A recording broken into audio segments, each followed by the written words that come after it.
ನಮಸ್ತೆ ಎಲ್ರಿಗೂ, ಹೇಗಿದ್ದೀರಾ ಎಲ್ಲರೂ? Welcome back to my YouTube channel food for good. ನಾನು ನಿಮ್ಮ ವಿಜಯಲಕ್ಷ್ಮಿ. ನಾನಿವತ್ತು ಮಾಡ್ತಾಯಿದ್ದೀನಿ ಗುಜ್ಜೆ ಮತ್ತು ಕಡಲೆ ಸುಕ್ಕ. ಗುಜ್ಜೆ ಅಂದರೆ ಹಲಸಿನಕಾಯಿ ಎಳೆದು, ನಮ್ಮ ತುಳುವಲ್ಲಿ ಇದಕ್ಕೆ ಗುಜ್ಜೆ ಅಂತ ಹೇಳ್ತೀವಿ. ಇದನ್ನು ಹೇಗೆ ಮಾಡೋದು ಅಂತ ನೋಡ್ಕೊಂಬರೋಣ. ಅದಕ್ಕೂ ಮೊದಲು ನಮ್ಮ ಚಾನಲ್ನ ಸಬ್ಸ್ಕ್ರೈಬ್ ಮಾಡಿ, ಪಕ್ಕದಲ್ಲೇ ಬರುವಂಥ ಬೆಲ್ ಐಕಾನ್ನು ಕ್ಲಿಕ್ ಮಾಡಿ. ನಾನು ಈ ಸಾರಿ ಧರ್ಮಸ್ಥಳ ಲಕ್ಷದೀಪೋತ್ಸವಕ್ಕಂತ ಊರಿಗೆ ಹೋದಾಗ ನನ್ನ ಫ್ರೆಂಡ್ ಮನೆಗೆ ಹೋಗಿದ್ದೆ. ಅವ್ರ ಮನೇಲಿ ನೋಡಿ ಚಿಕ್ಕದಾಗಿರುವಂತಹ ಒಂದು ಹಲಸಿನ ಮರದಲ್ಲಿ ಹಲಸಿನಕಾಯಿ ಬಿಟ್ಟಿತ್ತು. ಅದರಿಂದ ಒಂದು ಹಲಸಿನಕಾಯಿನ ನಾನು ತೊಗೊಂಡ್ಬಂದಿದ್ದೀನಿ. ಈ ಹಲಸಿನಕಾಯಿನಲ್ಲಿ ಅರ್ಧ ಮಾತ್ರ ಕಟ್ ಮಾಡಿಕೊಂಡು ನಾನಿವಾಗ ಸುಕ್ಕ ಮಾಡ್ಕೊಳ್ತಾ ಇದ್ದೀನಿ. ಇದಕ್ಕೆ ಕಡಲೆ ಮಿಕ್ಸ್ ಮಾಡಿ ಸುಕ್ಕ ಮಾಡ್ಕೊಳ್ಳೋಣ ಅಂತ ರೆಡಿ ಮಾಡ್ಕೊಳ್ತಾ ಇದ್ದೀನಿ. ನೋಡಿ, ಇವಾಗ ಕಟ್ ಮಾಡ್ಕೊಳ್ತಾ ಇದ್ದೀನಿ. ಇದರಲ್ಲಿ ತುಂಬ ಮೇಣ ಇರುತ್ತೆ. ಕೈಗೆ ಮತ್ತು ಚಾಕುಗೆ ಚೆನ್ನಾಗಿ ಎಣ್ಣೆ ಹಚ್ಕೊಂಡು ಇವಾಗ ಸಿಪ್ಪೆ ತೆಕ್ಕೊಳ್ತಾ ಇದ್ದೀನಿ. ತುಂಬಾ ಗಟ್ಟಿ ಇರುತ್ತೆ ಇದು. ನಿಧಾನಕ್ಕೆ ತೆಕ್ಕೊಳ್ತಾ ಇದ್ದೀನಿ ನೋಡಿ. ಈ ಥರ ಎಲ್ಲದನ್ನು ಸಿಪ್ಪೆ ತೆಕ್ಕೊಳ್ತಾ ಇದ್ದೀನಿ. ನಿಧಾನಕ್ಕೆ ಸಿಪ್ಪೆ ತೆಕ್ಕೊಂಡು ಕಟ್ ಮಾಡ್ಕೊಳ್ಳೋಣ.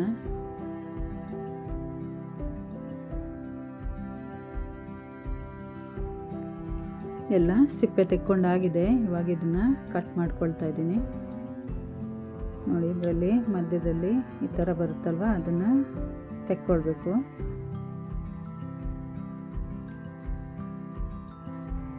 ಎಲ್ಲ ತೆಕ್ಕೊಂಡಾದ್ಮೇಲೆ ಚಿಕ್ಕ ಚಿಕ್ಕ ಪೀಸಾಗಿ ಕಟ್ ಮಾಡ್ಕೊಳ್ತಾ ಇದ್ದೀನಿ. ಅದಕ್ಕೆ ಮೊದಲು ಒಂದು ಪಾತ್ರೆಯಲ್ಲಿ ನೀರಿಟ್ಕೊಳ್ಬೇಕು. ಅದನ್ನು ಕಟ್ ಮಾಡಿ ನೀರಿಗೆ ಹಾಕ್ಕೊಳ್ಬೇಕು, ಇಲ್ಲಾಂದರೆ ಕಪ್ಪಾಗುತ್ತೆ. ಆಮೇಲೆ ಅದರಲ್ಲಿ ಮೇಣನೂ ಇರುತ್ತಲ್ವ, ಅದಕ್ಕೋಸ್ಕರ ಎಲ್ಲ ಕಟ್ ಮಾಡಿ ನೀರಿಗೆ ಡೈರೆಕ್ಟ್ ಹಾಕ್ಕೊಳ್ಬೇಕು. ನೋಡಿ, ಎಲ್ಲದನ್ನು ಒಂದೇ ಥರ ಪೀಸ್ಗಳಾಗಿ ಕಟ್ ಮಾಡ್ಕೊಳ್ತಾ ಇದ್ದೀನಿ. ಇಷ್ಟು ಎಳೆದಿರಬೇಕು. ಇದಕ್ಕಿಂತ ಬಲ್ತ್ರೆ ನಮಗೆ ಸಾರಿಗೆ ಅಥವಾ ಸುಕ್ಕ ಏನು ಮಾಡೋಕ್ಕೂ ಚೆನ್ನಾಗಿರಲ್ಲ. ಜಾಸ್ತಿ ಬಲಿಬಾರ್ದು.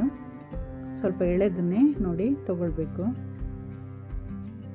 ನೋಡಿ, ಈ ಥರ ನೀರಲ್ಲಿ ಹಾಕಿಟ್ಟು ಸ್ವಲ್ಪ ಚೆನ್ನಾಗಿ ವಾಶ್ ಮಾಡಿಕೊಂಡು ಒಂದು ಕುಕ್ಕರ್ಗೆ ಹಾಕಿ ಕಡಲೆ ಹಾಗೂ ಗುಜ್ಜೆನ ಒಟ್ಟಿಗೆ ಹಾಕಿ ಒಂದು 2 ವಿಜಿಲ್ ಕೂಗಿಸಿದ್ದೀನಿ. ಇದರಲ್ಲಿ ಇವಾಗ ನಾನು ಗುಜ್ಜೆನ ಮಾತ್ರ ಬೇರೆಯೇ ಮಾಡ್ಕೊಳ್ತಾ ಇದ್ದೀನಿ. ಕಡಲೆನ ಸಪ್ರೇಟಾಗಿ ಇಟ್ಕೊಳ್ತಾ ಇದ್ದೀನಿ.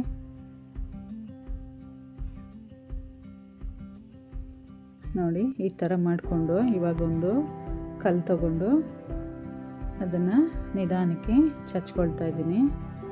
ಜಾಸ್ತಿ ಗಟ್ಟಿಯಾಗಿ ಜಜ್ಜಬಾರ್ದು. ನಿಧಾನಕ್ಕೆ ಜಜ್ಜಿ ಆ ಪೀಸ್ ಇದ್ದಿದ್ದು ಈ ಥರ ಪುಡಿ ಪುಡಿ ಆಗೋಷ್ಟು ಜಜ್ಜಿದ್ರೆ ಸಾಕು. ಅದು ಯಾಕಂದರೆ ಬೆಂದಿರುತ್ತಲ್ಲ, ಬೇಗ ಪುಡಿ ಆಗುತ್ತೆ.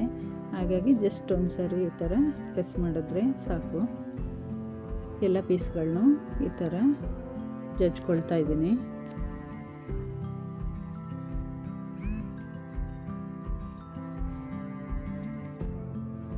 ನೀವು ಬೇಕಿದ್ರೆ ಪಾತ್ರೆಯಲ್ಲೇ ಮಾಡ್ಕೊಳ್ಬೋದು, ಏನು ಪರವಾಗಿಲ್ಲ. ಪಾತ್ರೆಯಲ್ಲೂ ಆಗುತ್ತೆ. ಪಾತ್ರೆಗೆ ಸ್ವಲ್ಪ ಜಜ್ಕೊಂಡ್ರೆ ಸಾಕು.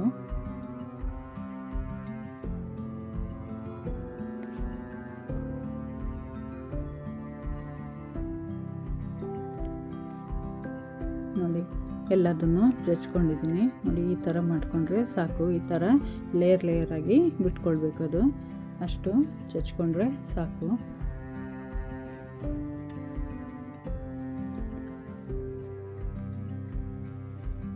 ಅದೇ ರೀತಿ ನೋಡಿ, ಅದ್ರ ಜೊತೆ ಇದ್ದಿದ್ದು ಕಡಲೆನೂ ಸಪ್ರೇಟಾಗಿ ಮಾಡಿಟ್ಕೊಂಡಿದ್ದೀನಿ. ಆ ಕಡಲೆ ಬೇಯಿಸಿದ್ದು ನೀರಿದ್ದು ಇದನ್ನು ನಾವು ಬೇರೆಯೇ ಸಾರು ಮಾಡ್ಕೊಳ್ಬೋದು. ಅದನ್ನು ನಾನು ನೆಕ್ಸ್ಟ್ ವೀಡಿಯೋದಲ್ಲಿ ತೋರಿಸ್ತೀನಿ ಹೇಗೆ ಮಾಡೋದು ಅಂತ. ಇವಾಗ ನಾನು ಈ ಸುಕ್ಕಕ್ಕೆ 4 ಈರುಳ್ಳಿನ ಸಿಪ್ಪೆ ಸುಲಿದಿಟ್ಕೊಂಡಿದ್ದೀನಿ.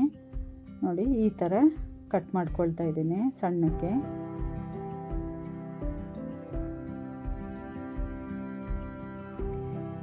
ಎಲ್ಲ ಕಟ್ ಮಾಡ್ಕೊಂಡಾಗಿದೆ. ಇವಾಗ ಒಂದು 7ರಿಂದ 8 ಬೇಳೆ ಬೆಳ್ಳುಳ್ಳಿನ ತಗೊಂಡು ಈ ಥರ ಜಜ್ಜಿ ಇಟ್ಕೊಳ್ತಾ ಇದ್ದೀನಿ. ಇದು ಒಗ್ಗರಣೆಗೆ.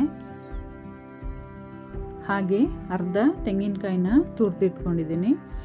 ಒಂದು 10ರಿಂದ 15 ಕರಿಬೇವಿನ ಎಲೆ, ಸ್ವಲ್ಪ ಉದ್ದಿನಬೇಳೆ, ಸ್ವಲ್ಪ ಸಾಸಿವೆ, ಒಂದು ಅರ್ಧ ನಿಂಬೆಹಣ್ಣು ಗಾತ್ರದಷ್ಟು ಹುಣಸೆ ಹಣ್ಣಿನ ಕಿವುಚಿಟ್ಕೊಂಡಿದ್ದೀನಿ. ಹಾಗೆ 2 ಸ್ಪೂನ್ನಷ್ಟು ಸಾಂಬಾರು ಪುಡಿನ ಇಟ್ಕೊಂಡಿದ್ದೀನಿ. ಇದು ನಾನು ಮನೇಲೆ ಮಾಡಿಟ್ಕೊಂಡಿರೋ ಅಂಥದ್ದು.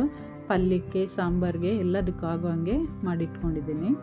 ಇವಾಗ ಸ್ಟವ್ ಆನ್ ಮಾಡ್ಕೊಳ್ತಾ ಇದ್ದೀನಿ. ಒಂದು ಬಾಣಲಿನ ಇಟ್ಕೊಳ್ತಾ ಇದ್ದೀನಿ. ಇದಕ್ಕೆ 2ರಿಂದ 3 ಸ್ಪೂನ್ನಷ್ಟು ಎಣ್ಣೆನ ಹಾಕ್ಕೊಳ್ತಾ ಇದ್ದೀನಿ. ಹಾಗೆ 1/4 ಸ್ಪೂನ್ನಷ್ಟು ಸಾಸಿವೆನ ಹಾಕ್ಕೊಳ್ತಾ ಇದ್ದೀನಿ. ಇದು ಸಾಸಿವೆ ಎಲ್ಲ ಸಿಡ್ದಾದ್ಮೇಲೆ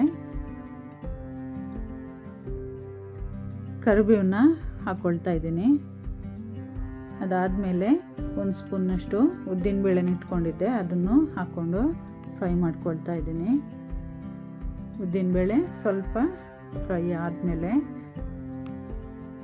ಬೆಳ್ಳುಳ್ಳಿನ ಹಾಕ್ಕೊಳ್ತಾ ಇದ್ದೀನಿ. ಇದು ಬೆಳ್ಳುಳ್ಳಿ ಚೆನ್ನಾಗಿ ಫ್ರೈ ಆಗಬೇಕು. ಆದಮೇಲೆ ಈರುಳ್ಳಿನ ಹಾಕ್ಕೊಂಡು ಫ್ರೈ ಮಾಡ್ಕೊಳ್ತಾ ಇದ್ದೀನಿ. ಇವಾಗ ತೆಂಗಿನಕಾಯಿ ತುರಿನ ಹಾಕ್ಕೊಳ್ತಾ ಇದ್ದೀನಿ. ಈರುಳ್ಳಿ ಎಲ್ಲ ಚೆನ್ನಾಗಿ ಫ್ರೈ ಆದಮೇಲೆ ತೆಂಗಿನಕಾಯಿ ತುರಿನ ಹಾಕ್ಕೊಳ್ತಾ ಇದ್ದೀನಿ. ತೆಂಗಿನಕಾಯಿ ತುರಿ ಹಾಕ್ಕೊಂಡು ಅದು ಒಳ್ಳೆ ಘಮ ಬರೋವರೆಗೂ ಚೆನ್ನಾಗಿ ಫ್ರೈ ಮಾಡ್ಕೊಳ್ಬೇಕು. ಅದಾದಮೇಲೆ ನಾನು ಎತ್ತಿಟ್ಕೊಂಡಿರೋಂತಹ ಸಾಂಬಾರು ಪುಡಿನ ಹಾಕ್ಕೊಳ್ತಾ ಇದ್ದೀನಿ. ಇದನ್ನ ಹಾಕ್ಕೊಂಡಾದ್ಮೇಲೆ ಸಣ್ಣ ಉರಿಲಿ ಫ್ರೈ ಮಾಡ್ಕೊಳ್ಬೇಕು. ಇವಾಗ ನಾನು ಇಟ್ಕೊಂಡಿರೋಂತಹ ಹುಣಸೆ ಹಣ್ಣನ್ನು ನೀರು ಮಾಡಿಬಿಟ್ಟು ಹಾಕ್ಕೊಳ್ತಾ ಇದ್ದೀನಿ. ಈಗ 1 ನಿಮಿಷ ಹಾಗೆ ಸಣ್ಣ ಉರಿಲಿ ಫ್ರೈ ಮಾಡ್ಕೊಳ್ತಾ ಇದ್ದೀನಿ. ಇದು ಚೆನ್ನಾಗಿ ಫ್ರೈ ಆದಮೇಲೆ ನಾನು ಬೇಯಿಸಿಟ್ಕೊಂಡಿರೋಂಥ ಕಡಲೆನ ಹಾಕ್ಕೊಳ್ತಾ ಇದ್ದೀನಿ. ಕಡಲೆನ ಹಾಕ್ಕೊಂಡು ಒಂದು ಸಾರಿ ಚೆನ್ನಾಗಿ ಮಿಕ್ಸ್ ಮಾಡೋಣ. ನಾನು ಗುಜ್ಜೆ ಮತ್ತು ಕಡಲೆ ಬೇಯಿಸ್ಬೇಕಾದ್ರೇ ಉಪ್ಪು ಹಾಕ್ಕೊಂಡಿದ್ದೆ, ಹಾಗಾಗಿ ಈ ಟೈಮಲ್ಲಿ ಉಪ್ಪು ಹಾಕ್ಕೊಳ್ಳಲ್ಲ. ಇವಾಗ ಇದಕ್ಕೆ ನಾನು ಜಜ್ಜಿಟ್ಕೊಂಡಿರೋಂತಹ ಗುಜ್ಜೆನ ಹಾಕ್ಕೊಳ್ತಾ ಇದ್ದೀನಿ. ಎಲ್ಲದನ್ನೂ ಹಾಕ್ಕೊಂಡು ಚೆನ್ನಾಗಿ ಮಿಕ್ಸ್ ಮಾಡ್ಕೊಳ್ಳೋಣ.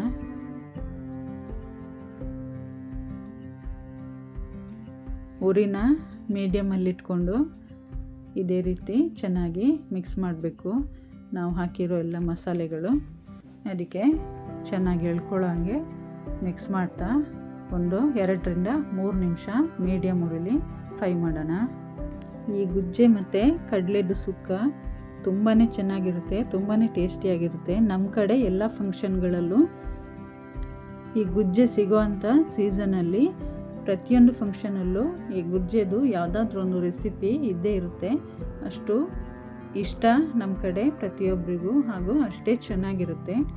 ಇವಾಗ ನಾನು ಇದಕ್ಕೆ ಸ್ವಲ್ಪ ಕೊತ್ತಂಬರಿ ಸೊಪ್ಪನ್ನು ಉದುರಿಸ್ಕೊಳ್ತಾ ಇದ್ದೀನಿ. ಸ್ಟವ್ ಆಫ್ ಮಾಡಿ ಗುಜ್ಜೆ ಕಡಲೆ ಸುಕ್ಕ ರೆಡಿಯಾಗಿದೆ.